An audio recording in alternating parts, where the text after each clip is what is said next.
સુરતના સરથાણામાં લૂંટેરી દુલ્હને વધુ એકને ફસાવ્યો। લગ્નના ત્રીજા દિવસે જ ઘરમાંથી હાથફેરો કરીને ફરાર થઈ હતી લૂંટેરી દુલ્હન પકડાઈ। સુરતમાં છ સવારે લૂંટેરી દુલ્હન લગ્ન વાંચુઓને પોતાના શિકાર બનાવતા હોવાની ઘટનાઓ વારંવાર સામે આવતી રહે છે। ત્યારે ફરીથી એકવાર સરથાણા પોલીસ સ્ટેશન વિસ્તારમાં એક યુવકને લગ્નના બંધને બાંધીને બાદમાં 1.35 લાખથી વધુની મત્તા લઈને ફરાર થઈ ગઈ હોવાનો કિસ્સો સામે આવ્યો છે। જેના આધારે ગુનો નોંધી પોલીસે લૂંટેરી દુલ્હન દલાલ સહિતના 3ને ઝડપી લઈને કાયદેસરની કાર્યવાહી હાથ ધરી છે। લગ્ન અગાઉ રૂપિયા આપવાનું નક્કી થયેલ હતું। વરાછા વિસ્તારમાં આવેલા યોગી ચોક ખાતે રહેતા 39 વર્ષીય યુવકના છૂટાછેડા થયા હતા। ત્યારબાદ તેનો પરિવાર કન્યાની શોધમાં હતો।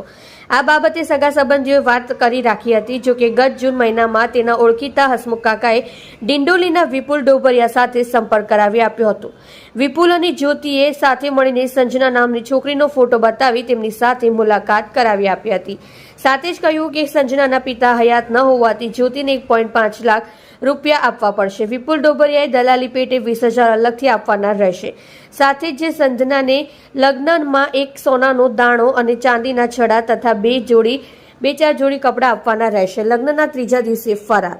તમામ બાબતો નક્કી થયા બાદ ગત તારીખ 13/6/2024ના રોજ સાંજના સાથે તાપી નદીના કિનારે શંકર ભગવાનના મંદિરે લગ્ન થયા હતા। લગ્ન બાદ લગ્નનું પ્રમાણપત્ર બનાવવા તમામ ઝોન ઓફિસ ગયા હતા, જ્યાં સંજનાના ઓરિજિનલ ડોક્યુમેન્ટ ન હોવાથી મેરેજ સર્ટિફિકેટ બની શક્યો નહોતો।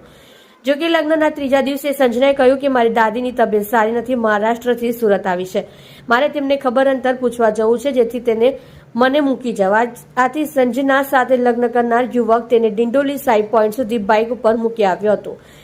ત્યારબાદ સંજનાએ લગ્ન કરનાર યુવકના નાના ભાઈના પત્નીને ફોન કરીને કહ્યું કે હવે હું એ ઘરે આવવાની નથી। ત્યારબાદ લગ્ન કરનાર યુવકને છેતરાયા હોવાની જાણ થતાં જ તેણે પોલીસ સ્ટેશનમાં ફરિયાદ નોંધાવી હતી। ફરિયાદના આધારે પોલીસે સંજના, જ્યોતિ અને દલાલ વિપુલને ઝડપી લઈને કાયદેસરની કાર્યવાહી હાથ ધરી છે। અગાઉ કેટલા લોકો સાથે આ છેતરપિંડી કરી છે તેની તપાસ આગળ ધપાવી છે। આપ જોઈ રહ્યા છો સોમવાર ટાઈમ ન્યૂઝ ચેનल। ब्यूरो रिपोर्ट सूरत। सूरत शहर के सरथाना पुलिस स्टेशन में लास्ट 6 मंथ में एक अर्जी आई थी। जो अर्जी का अर्जदार था उसका नाम है विपुल भाई।